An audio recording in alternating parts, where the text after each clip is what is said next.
आपण जाऊया अभय टिळक सरांकडे. टिळक सर, आता आपण ऐकलं अतुल लोंढे यांची प्रतिक्रिया आणि त्यांनी म्हटलं त्याप्रमाणे अजून अग्रेसिव्ह पावलं उचलायला पाहिजे होती रोजगार निर्मितीसाठी आणि एकंदरीतच हे असेंबल्ड इंडिया असं आहे, स्किल्ड इंडिया असं काही बजेट त्यांना दिसत नाहीये. काय वाटते, महाराष्ट्रासाठी खूप अपेक्षा होती आपल्याला काहीतरी येणाऱ्या निवडणुकांच्या पार्श्वभूमीवर राज्यासाठी काहीतरी वेगळी घोषणा होईल असं वाटलेलं होतं. काय म्हणता येईल, आपण तसं महाराष्ट्राच्या अपेक्षापूर्तीचं हे बजेट नाहीये?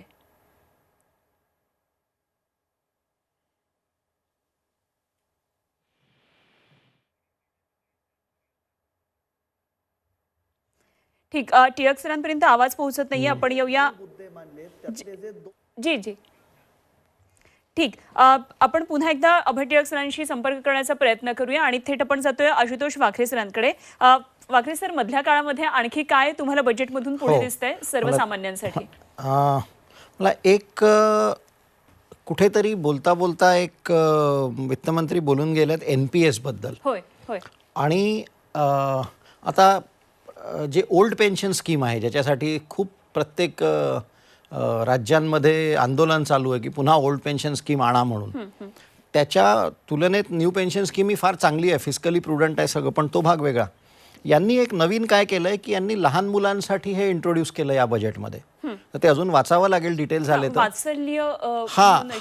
तर तुम्ही 18 वर्षाचे झाले की ते सिमलेस होईल. तर हा कुठेतरी अगदी लहान मुलांच्या पासूनच त्यांच्या डोक्यात हे विचार टाकण्याचा प्रयत्न, हा खूप मोठा विचार आहे की हा 18 वर्ष 20 वर्ष की माझ्या पेन्शनसाठी मी दुसऱ्या तिसऱ्या वर्षापासूनच मी प्रयत्न करायला लागलो आहे. आता खरं मी नाही करणार, माझे बाबा करतील, पण तरी कुठेतरी चर्चेमध्ये येईल की माझ्या बाबांनी, माझे बाबा माझ्यासाठी PPF ठेवलं आहे. म्हणजे सर्वसामान्य, ते खूप नशीबवान आणि श्रीमंत लोकांचे हजारो कोटीचे शेअर्स मिळतात. आपल्याला फक्त माझे बाबा PPF ठेवून जातील किंवा काही. तर माझ्या बाबांनी माझ्यासाठी NPS ठेवलं आहे. आणि म्हणजे कसं LIC पहिले जे होतं ते आता NPS जाईल. म्हणजे पुढे जाऊन असं मला याच्यावरनं वाटतंय की हा विचार असेल याच्या मागचा, की पुढे जाऊन कोणीही नवीन पिढी ही ओल्ड पेन्शनबद्दल बोलणारच नाही. सगळ्यांना हेच माहिती राहील आणि असायलाही पाहिजे की माझ्या आता निजी क्षेत्रामध्ये तुला आणि मला आपल्याला पगार मिळतो तर आपण आपल्या पेन्शनची आपण प्रोव्हिजन करतो.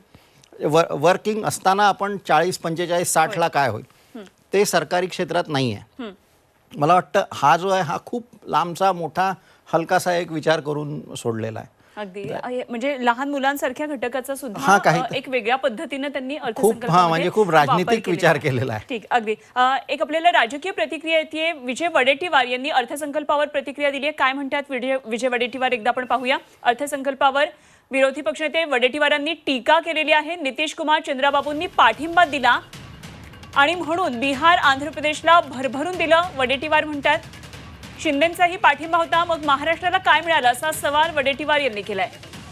तेव्हा यावर विरोधकांच्या आता प्रतिक्रिया येऊ लागल्यात आणि विजय वडेट्टीवार यांनी प्रतिक्रिया दिलेली आहे. देशामध्ये सर्वाधिक कर हे महाराष्ट्रातून दिले जातात आणि सर्वाधिक कर देणाऱ्या राज्याला अशा प्रकारे सावत्र वागणूक का, अशा प्रकारे सवाल त्यांनी विचारलाय.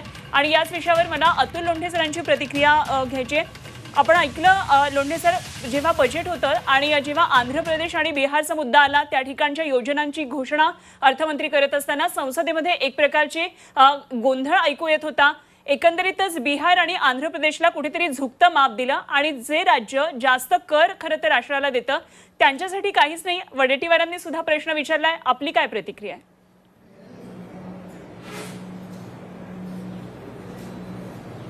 असं आहे की RSSने अजितदादांना झटकलं आणि नरेंद्र मोदीजी आणि अमित शहा यांनी निर्मला सीतारामन यांच्या माध्यमातून शिंदेंना झटकलं. तर दोन्हीही पार्टनर जे आहे ते या महाराष्ट्राच्या विकासासाठी गेले होते त्यांच्याकडे. त्याच्यामध्ये शून्य भोपळा जो आहे तो भोपळा यांनी आणलेला आहे, हे स्पष्टपणे समोर दिसतं आहे. हे राष्ट्राचं बजेट नव्हतं, हे 2 राज्याचं बजेट होतं. जसं आता कोणीतरी सांगत होतं की लहान मुलांना NPS मध्ये पैसे वगैरे गोळा करायला, की फक्त का 1% लोकांसाठीच हे सरकार विचार करतं का? या देशामध्ये 95% लोकसंख्या ही 2.5 लाखाच्या उत्पन्नापेक्षा खाली जगते आहे. त्याच्या संदर्भामध्ये आर्थिक असमानता जी वाढत आहे ती आर्थिक असमानता कमी करण्यासाठी या बजेटमध्ये काहीच नाही आहे. शेतकऱ्याच्या संदर्भामध्ये आपण पाहिलं असेल की शेतकऱ्यावर टॅक्सचा मार खूप जास्त आहे. शेतकऱ्याला 1 लाख रुपयाचं खत जेव्हा तो घेतो दरवर्षी घ्यावंच लागतं त्याला, त्याच्यावर 18,000 रुपये तो टॅक्स देतो. प्रत्येक गोष्टीवर जीएसटी लावलेला आहे, सरणावर पण लावलेला आहे जीएसटी. आणि प्रत्येक गोष्टीवर जीएसटी लावल्यानंतर त्याच्या इनपुटची कॉस्ट म्हणजे तो जेवढं लावतो शेतीमध्ये ते कॉस्ट जास्त वाढली, पण त्या तुलनेमध्ये MSP त्याला जो त्याच्या पीक मालाला भाव मिळाला पाहिजे त्या संदर्भामध्ये याच्यामध्ये कुठलीही तरतूद किंवा त्याच्या पाठीशी उभारण्याचं काम केलेलं नाही आहे. UPAच्या काळामध्ये आम्ही 22 जे पिकं आहेत त्याला 140 ते 160% MSPचा भाव दिला होता. यांनी आत्ताही जे वाढवलेलं आहे ते फक्त 47% वरती वाढवलेलं नाही आहे, अजिबात वाढवलेलं नाही आहे. आम्ही गहू आणि तांदूळाचा 117% आणि 146% जो भाव आहे तो दिला होता. मनरेगाच्या संदर्भामध्ये यांनी शेतकऱ्यांचं लिस्ट कमी करणे, नंतर त्याच्यामध्ये पैसे कमी करणे, रोजगार कमी देणे. 52% महिला या PLFSच्या डेटाप्रमाणे 52% महिला रोजगारामध्ये ग्रामीण भागात आलेल्या आहे. याचा अर्थ शेतीमधनं आपल्याला काही मिळत नाही, जिथनं 43% रोजगार निर्माण होतो. आता आपण स्किलिंग नवीन टर्मिनॉलॉजीज देतात, कॉस्मॅटिक कसं करतात बजेट हे पहा. यांनी नवीन गोष्टी सांगितल्या. मुद्रा लोनमध्ये 10 लाखावरून 20 लाखावर नेलं, पण मुद्रा लोन हे फेल का झालं रोजगार जनरेट करण्यामध्ये. आतापर्यंत तुम्ही जेवढ्या रोजगाराच्या योजना आणल्या, स्ट्रीटअप, स्टँडअप, मेक इन इंडिया, त्या का फेल झाल्या? तुम्हाला सर्वात जास्त पासपोर्ट हे चायनीज टेक्निशियनसाठी लागतात. चायनासोबतचा व्यवहार हा $100 बिलियन पेक्षा आपला निगेटिव्ह जो आहे तो होताना दिसतो आहे. म्हणजे बोलायचं आहे आणि करायचं आहे की अशी परिस्थिती जी आहे ती स्पष्टपणे समोर दिसते आहे. तर शेतकऱ्यांसाठी काही केलं आहे का? तर मला असं स्पष्टपणे काही दिसत नाही, कारण ती मोठी लोकसंख्या आहे, 43% रोजगार तिथून येतो. MSMEच्या संदर्भामध्ये फार मोठ्या त्यांच्या मागण्या होत्या की रॉ मटेरियलच्या संदर्भामध्ये त्याची अवेलेबिलिटी, त्याच्या संदर्भामध्ये गायडन्स, त्यानंतर मार्केटची अवेलेबिलिटी होती. त्यानंतर सेंट्रल गव्हर्नमेंटकडे स्वतः नितीन गडकरींनी कबूल केलं होतं की 5 लाख कोटीपेक्षा जास्त पैसे त्यांचे हे त्यांच्या पडलेले आहेत. तर ज्या गोष्टी नोटबंदी, त्याच्यानंतर चुकीच्या पद्धतीनं फ्लॉड GST आणि चुकीचं लॉकडाऊन केल्यानंतर ज्या गोष्टीचा फटका या MSMEजला म्हणजे छोट्या आणि मध्यम उद्योगांना बसलेला होता, तो दूर करण्याच्या ऐवजी कॉस्मेटिक कसं केलं तर EPFOमध्ये हे पटरीवाले, रेहडीवाले दुकानदार जे आहेत त्यांना सुद्धा त्याच्यामध्ये रजिस्टर करून आम्ही इतका रोजगार दिला, अशा पद्धतीचं खोटं बोलण्याचं काम जे आहे ते काम यांनी केलेलं आहे. युरोपमधल्या स्कीम्स तुम्ही काहीतरी आणून सांगता की तुम्ही आतापासूनच NPSमध्ये, PPFमध्ये पैसे टाका म्हणजे मुलांच्या पेन्शनची सोय होईल. आज तर माझं वर्तमानातलं काय आहे? वर्तमानामध्ये माझी जर बचत झाली तर मी भविष्यासाठी गुंतवणूक करू शकेल. आमचा सेव्हिंग रेट हा 30% होता याच्यापूर्वी, जी इंडियन इकॉनॉमीची स्ट्रेंथ होती. आता आपला सेव्हिंग रेट जो आहे तो 5.2% पेक्षा खाली आलेला आहे, म्हणजे आपलं सेव्हिंग पण कमी झालेलं आहे. त्यामुळे या सगळ्या गोष्टीचं आपण पाहिलं तर मॅन्युफॅक्चरिंगमध्ये आपण मागे आलेलो आहोत. सर्व्हिस सेक्टरने आपल्याला तारलेलं होतं. सर्व्हिस सेक्टरचं कॉन्ट्रीब्युशन मोठं आहे रोजगार निर्मितीमध्ये, पण आता तिथे सुद्धा स्टॅग्नेशन झालं, म्हणजे थांबलेलं आहे. तिथे लोकांना रोजगार मिळत नाही आहे. तर या बजेटच्या आपण भाषण पाहिलं आणि कालचा इकॉनॉमिक सर्व्हे पाहिला.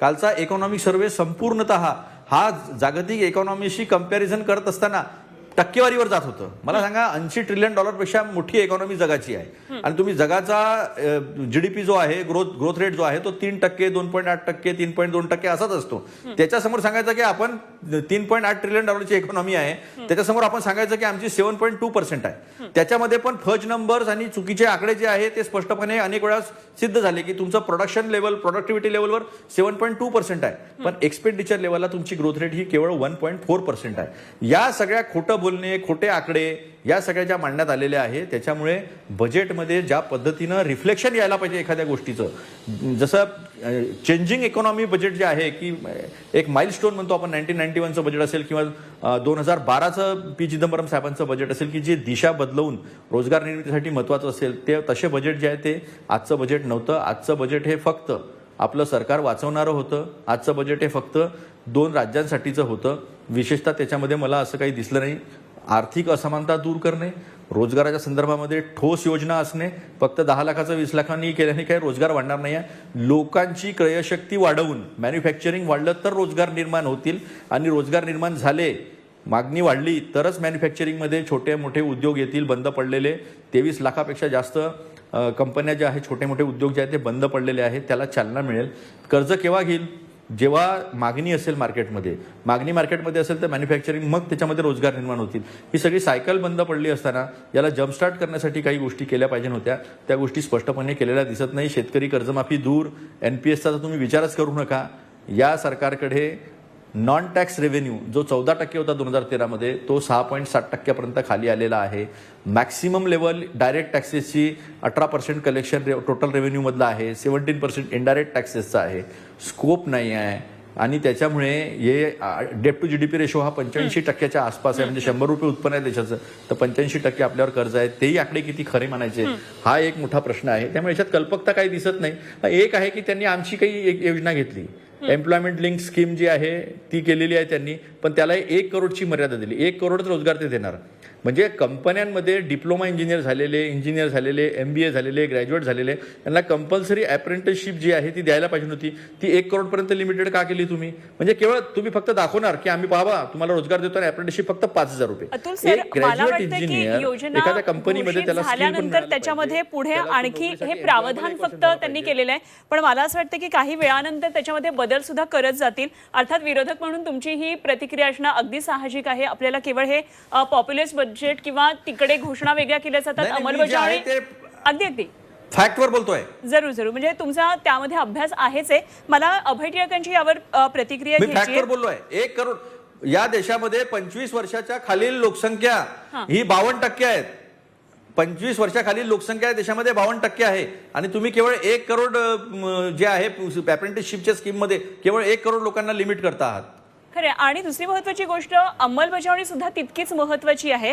टिळक सर, मला एक प्रश्न असा विचारायचा होता की सरकार कंटिन्यू झालेलं आहे, तेच सरकार पुन्हा सत्तेत आलंय, हे बजेटमध्ये कितपत फायदेशीर ठरणार आहे? बजेटमध्ये ज्या काही घोषणा आता झालेल्या आहेत, कारण आता आपण एक प्रतिक्रिया ऐकली जी CI मधून होती आणि त्याच्यामध्ये त्यांनी असं म्हटलेलं होतं की कंटिन्यू सरकार असल्यामुळे मॅन्युफॅक्चरिंग क्षेत्रामध्ये किंवा डेव्हलपमेंट इन्फ्रास्ट्रक्चर डेव्हलपमेंटमध्ये जे काही बदल होतात त्याच्यासाठी स्पीडीली अग्रेसिव्ह निर्णय घेण्यासाठी खूप गरजेचं होतं असं त्यांचं म्हणणं होतं. आपल्याला काय वाटतं? नाही, हा मुद्दा सगळ्या जगामध्ये आजवर सिद्ध झालेला आहे की राजकीय स्थैर्य हे आर्थिक विकासाला कायम पोषक ठरत आलेलं आहे. आणि ज्या पद्धतीने आत्ता आपण बघतोय की ह्याच्यात ज्या 2-3 गोष्टी आपल्याला सातत्याने जे दिसत आहेत त्या गेल्या जवळपास एक 10 वर्षामध्ये आपल्याला दिसत आलेल्या आहेत. पहिली गोष्ट म्हणजे की यावेळी आपण जर बघितलं तर मला एक सगळ्यात महत्त्वाची गोष्ट अशी वाटली, कॉर्पोरेट इन्कम टॅक्स हा जो आहे म्हणजे कंपन्यांच्या नफ्यावरचा जो काही कर आहे त्या संदर्भामध्ये एक लॉंग टर्म धोरण अरुण जेटलींनी अर्थमंत्री असताना जाहीर केलेलं होतं. ते सातत्याने आपण या सरकारने तसंच राबवलेलं आहे. म्हणजे कर प्रणालीच्या बाबतीमध्ये कुठेही फार अनपेक्षित असे बदल न करणं की ज्याच्यामुळे करदात्याला आणि उद्योगांना त्यांच्या गुंतवणुकीसंदर्भात कराधानासंदर्भामध्ये काहीतरी एक स्पष्ट विजन ही मिळत राहते. 2, ज्या पद्धतीने आता खाजगी क्षेत्राला अजूनही फार तशी त्याच्यामध्ये अजून जान फुंकली जाते असं गुंतवणुकीच्या बाबतीत दिसत नाही आहे. अशा वेळी अर्थकारणाच्या विकासाचा वेग टिकवण्यासाठी सरकारलाच खूप मोठ्या प्रमाणावरती पुढाकार घ्यावा लागतो. त्यामुळे भांडवली गुंतवणूक सरकार म्हणजे शासन संस्थेने मोठ्या प्रमाणावरती करणं आणि त्यातून अर्थव्यवस्थेमधलं जे चलनवलन आहे ते शाबूत राखणं हा जो एक धोरणाची दिशा गेली 10 वर्ष आपल्याला अनिवार्य बनलेली होती तीच याही वेळी आपल्याला दिसते. म्हणजे प्रामुख्याने शासन संस्थेचा अर्थकारणामधला पुढाकार, गुंतवणुकी संदर्भामध्ये एक ठोस भूमिका, त्याच्यानंतर एकूण कर प्रणाली आणि धोरणांमधलं सातत्य. कारण शेवटी अर्थकारणामध्ये आपल्याला कुठलेही लाभ हे शॉर्ट टर्ममध्ये अजिबात दिसत नाहीत. कोणत्याही सरकारच्या धोरणाचा व्यवहारामध्ये सकारात्मक जो काही परिणाम असतो तो दिसायला काळ जावा लागतो. त्यामुळे धोरणामध्ये सातत्य हे आवश्यक आहे. तो मला वाटतं जो टोन आहे सगळ्या धोरणांचा तो याही वेळी आपल्याला अत्यंत स्पष्टपणे दिसलेला आहे. सातत्याचा हा मला असं वाटतं अर्थकारणाच्या आणि भारतीय अर्थव्यवस्थेच्या दीर्घकालीन किंवा पुढच्या 5 वर्षाच्या प्रवासाच्या दृष्टीने ही एक अत्यंत आशादायक बाब आहे. अगदी लोंढे सर, टिळक सरांचं म्हणणं आपण ऐकलं असेल, काय आपलं याच्यावर म्हणणं आहे?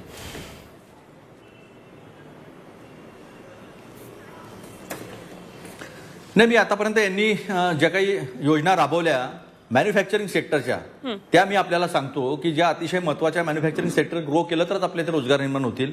यांनी सांगितलं होतं की मॅन्युफॅक्चरिंग ग्रोथ ही आम्ही 12 ते 14% प्रतिवर्ष ठेवू. 2014 पासून ती 5.8% आहे. 2013-14 पासून आतापर्यंत 5.8% आहे. मॅन्युफॅक्चरिंगचा GDP मधला शेअर जो आहे तो 25% वाढवणार होते 2022 पर्यंत, तो फक्त 15.8% पर्यंत वाढला. 100 मिलियन जॉब्स तयार करणार होते. मॅन्युफॅक्चरिंग सेक्टरमध्ये जॉब्स थांबलेले आहे आणि सर्वात महत्त्वाचं मॅन्युफॅक्चरिंगमध्ये वर्कफोर्स डिक्लाइन जो आहे तो 12.6% 11.4% आलेला आहे. आणि जर तुम्हाला हे ग्रोथ दाखवायची असेल की मॅन्युफॅक्चरिंग सेक्टरमध्ये ग्रोथ आहे, तर ती कमीत कमी 7 ते 8% कन्सिस्टंट ग्रोथ असली पाहिजे मॅन्युफॅक्चरिंग सेक्टरमध्ये.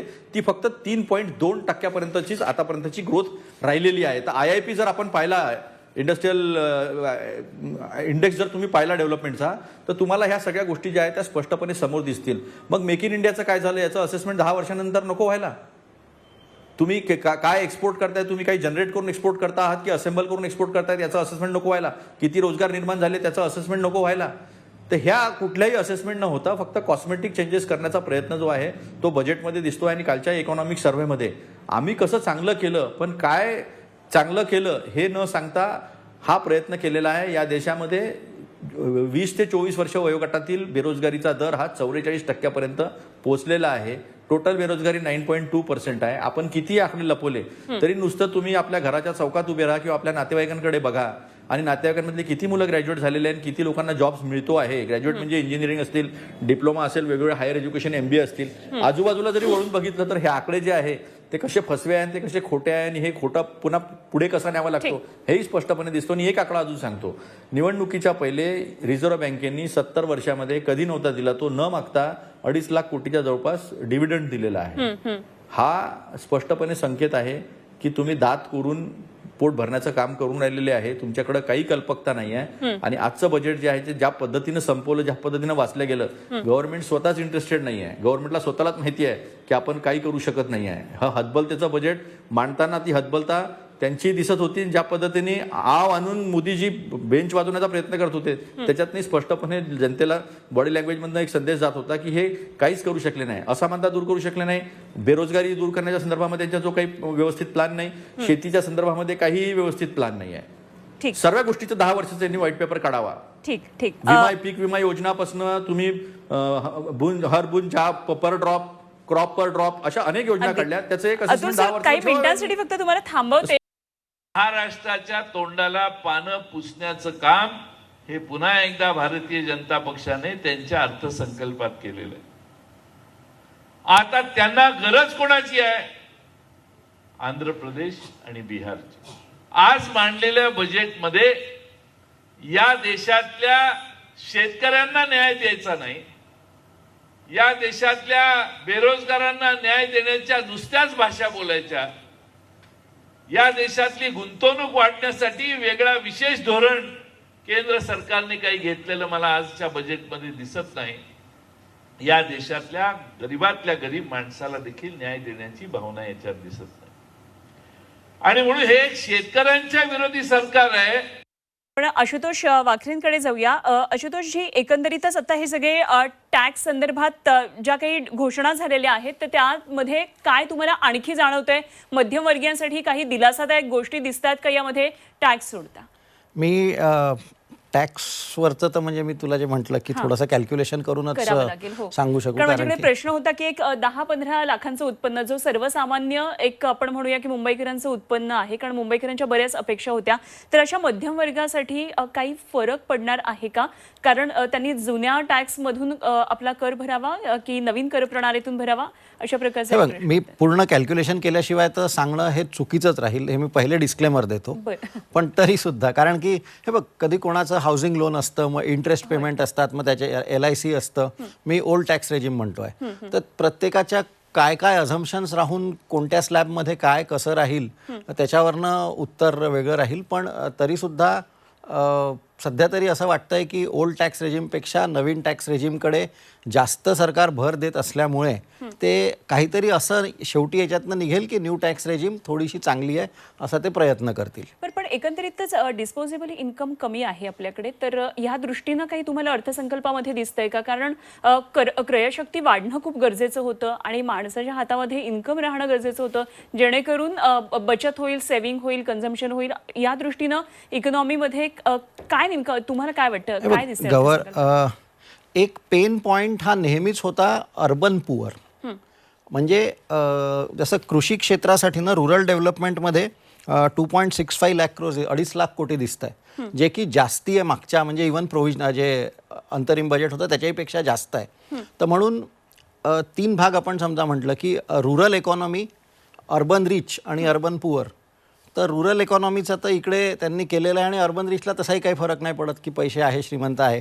अर्बन पुअर जे आहेत तिकडे तू जे म्हणते की कन्झम्पशन वाढायसाठी किंवा काहीतरी, तर त्यांनी या ज्या इतक्या साऱ्या स्कीम सांगितल्या की आम्ही जॉब्स देऊ, आम्ही अप्रेंटिसशिप देऊ, आम्ही हे, कदाचित तो प्रयत्न त्याच्यासाठी असेल की त्याच्यावरून तुमचं पैसा लोकांच्या हातात जावा. पण याचाच मी एक दुसरा थोडासा मॅक्रो अँगल देतो, म्हणजे हा अगदी मायक्रो झाला. बोलता बोलता त्यांनी याच्यामध्ये म्हणाले होते की डेट, म्हणजे FM स्पीचमध्ये, की डेट टू GDP हे कमी करणार आहे, म्हणजे सेंट्रल गव्हर्नमेंटचं आम्ही हळूहळू कमी करायचा प्रयत्न करू. आता आपण इकडे जर का बघितलं रुपया येतो कसा आणि रुपया जातो कसा, आता याच्यामध्ये एक फार महत्त्वाची गोष्ट दिसते की एका रुपयातनं मागच्या वर्षी 33 पैसे कर्ज होता, आता एका रुपयातनं 27 पैसे कर्ज आहे. तर ही फार चांगली गोष्ट आहे, म्हणजे कारण की आपण कर्ज उगीचच नाही घेत, आपण कर्ज घेतो आपल्याला घर पाहिजे, कर्ज जितकं कमी तितकं चांगलं, हे सोपी गोष्ट आहे. तर ही खूप चांगली गोष्ट. आता याच्यामुळे काय होतं की सरकारने जर का कर्ज कमी ठेवलं तर सरकारला, म्हणजे बाकीच्यांना कर्ज घेण्यासाठी पैसा इकॉनॉमीमध्ये राहतो आणि म्हणून ओव्हरऑल इंटरेस्ट रेट्स कमी राहतात. तर तू जे म्हटलं की कन्झम्पशन वाढवण्यासाठी किंवा डिस्पोजेबल इन्कम, तर जर का तुमचा इंटरेस्ट कॉस्ट कमी ठेवू शकली, आणि कदाचित हा प्रयत्न याच्यात दिसतोय, तर GSTचा पहिले 16 पैसे कॉन्ट्रीब्युशन होतं, आता 18 पैसे वाढलाय. तर म्हणजे गव्हर्नमेंटचा रेव्हेन्यूचा पार्ट वाढतोय आणि बॉरोईंगचा पार्ट कमी होतोय, आणि ही खूप चांगली गोष्ट आहे. आणि ही दीर्घावधीमध्ये चांगलीच आहे, म्हणजे शेअर बाजारही आता ठीकठाकच आहे, 100-200 जे काही असेल, माझ्याकडे अपडेट नाही आहे. आता मी याच्या अगदी उलट तुला दाखवतो. कर्नाटकनी आत्ता जे बजेट प्रेझेंट केलं, आणि कर्नाटक सतत न्यूजमध्ये आहे, तर कर्नाटकनी काय केलं आहे की 20,000 कोटी रुपयाचं एक्सपेंडिचर अनाऊन्स केलं आहे आणि त्याचे रेव्हेन्यूज नसल्यामुळे तेवढं बॉरोईंग करून टाकलं आहे. म्हणून निर्मला सीतारामनजींचं एक वाक्य जर का शेवटी आपण ऐकलं असेल, त्या म्हणाल्या की केंद्र सरकार आपलं कर्ज कमी करायचा प्रयत्न करेल. त्यांची अपेक्षा ही पण राहील की राज्य सरकारही करतील, पण आता तो राजनीतीचा भाग झाला, म्हणजे मला त्याच्यात काही बोलायचं नाही आहे. पण उद्देश हा आहे की अजून एक चांगली गोष्ट झाली आहे की टॅक्स टू GDP आपला आत्तापर्यंतचा सगळ्यात जास्ती आहे, 11.8% दिसतं इकडे, तर इतका कधीच नव्हता. सो या 2-3 चांगल्या गोष्टी दिसतात आहे, ज्या की बाजारामध्ये, म्हणजे ओव्हरऑल इकॉनॉमीमध्ये दीर्घावधीमध्ये दिसतील, चांगले परिणाम दिसतील. ठीक. टिळक सरांकडे जाते. अभय सर, आत्ता जो मुद्दा वाखरे सरांनी इथे मांडला तो खूप महत्त्वाचा होता की कर्ज जितकं कमी ते निश्चितच देशाच्या आर्थिक प्रगतीसाठी चांगलं. तर या पार्टकडे तुम्ही कसं पाहता? खरं तर फ्रीबीज हा मुद्दामध्ये खूप चर्चेला आलेला होता. जी सगळी अनुदानं दिलेली जातात, सबसिडीज दिल्या जातात, त्याविषयी बरीच चर्चा होत होती आणि राज्यांनी सुद्धा त्यासाठी कमी प्रयत्न करावेत, म्हणजे कमी द्यावे सबसिडीज, अशा प्रकारचा मुद्दा उपस्थित झालेला होता. तेव्हा घोषणा करताना आपण कर्ज कमी घेतो आहोत किंवा कर्जाचं प्रमाण कमी करण्याचा प्रयत्न करतो आहोत, ही खूपच चांगली बाब आहे. ह्याकडे आपण कसं पाहताय? मला असं वाटतं की हा जवळपास आपण जर नीट बघितलं तर फिस्कल कन्सॉलिडेशन हा जो ही जी काय आपण संकल्पना, ही सातत्याने आपला पाठपुरावा आपण त्याचा करतो आहोत. मला एक अर्थशास्त्राचा विद्यार्थी म्हणून असं वाटतं की कर्ज किती आहे आणि कर्ज वाढताय का, हा जितका महत्त्वाचा प्रश्न आहे, तितकाच कर्जाऊ घेतलेला निधी सरकार कशाकरता खर्च करत आहे आणि तो खर्च उत्पादक पद्धतीने होतोय का, हे महत्त्वाचं आहे. म्हणजे मला असं वाटतं की आज काय झालं, अर्थमंत्र्यांच्या एकूण आजच्या सादरीकरणामध्ये आकडेवारी खूपच कमी होती. त्यांनी सांगितलं की जो वित्तीय तूट आहे ती साधारणपणे 4.9% आपण सीमित करणार आहोत. आणि त्यांचं जे महत्त्वाचं वाक्य मला असं वाटलं की इथून पुढच्या काळामध्ये वित्तीय तुटीवर नियंत्रण ठेवण्याची एकूण धोरण दिशा अशी असेल की सरकारच्या माथ्यावरचं कर्जाला हळूहळू उतरणी लागावी. हे अत्यंत स्वागतार्ह आहे. प्रश्न असा आहे, अर्थमंत्र्यांनी याच्यामध्ये कुठेही महसुली तूट किती असेल, रेव्हेन्यू डेफिसिट किती असेल, याच्याबद्दल त्यांनी कुठेही इथे वक्तव्य केलं नाही. आपल्याकडे आतापर्यंतचा अनुभव असा आहे की महसुली तुटीमधला खूप मोठा भाग, क्षमा करा, वित्तीय तुटीमधला खूप मोठा भाग हा महसुली तुटी करता असतो. म्हणजे चालू खर्च भागवण्यासाठी जर सरकार कर्ज उभारणी करत असेल तर त्याला अर्थशास्त्राच्या परिभाषेमध्ये अनुत्पादक कर्ज म्हणतात. त्यामुळे जे आता वाकले साहेब म्हणले ते अत्यंत बरोबर आहे की आमची एकूण दिशा ही सरकारच्या माथ्यावरचा कर्जाचा भार कमी करणं ही जशी असली पाहिजे, त्याच्याचबरोबर जी काही कर्ज उभारणी करायला लागते त्या कर्जाचा विनियोग हा जास्ती करून भांडवली खर्चासाठी, भांडवली साधनसामग्री निर्माण करण्यासाठी आणि उत्पादक पद्धतीने जर कर्जाचा आपण वापर केला तर ते कर्ज हे स्वतःच्या परतफेडीचे स्रोत निर्माण करतं. म्हणजे ज्याला आम्ही बॅड डेट म्हणतो ते व्हायची शक्यता कमी असते. कर्ज अनुत्पादक पद्धतीने वापरलं जाणं ही सगळ्यात मोठी बेशिस्त आहे. मला असं वाटतं त्याच्या संदर्भामध्ये आपल्याला जास्ती काटेकोरपणे राहणं गरजेचं आहे. ठीक. टिळक सर, खूप खूप धन्यवाद. आपण सकाळपासून या चर्चेमध्ये सहभागी झालात आणि खूप सोप्या सुटसुटीत भाषेमध्ये आपण अर्थसंकल्प उलगडून सांगितलात, त्याबद्दल मनापासून आपले आभार. आशुतोष वाखरे सर, आपलेही मनापासून आभार. आपण या चर्चेमध्ये सहभागी झालात. अतुल लोंढे सर, आपलेही आभार या चर्चेमध्ये सहभागी झाल्याबद्दल.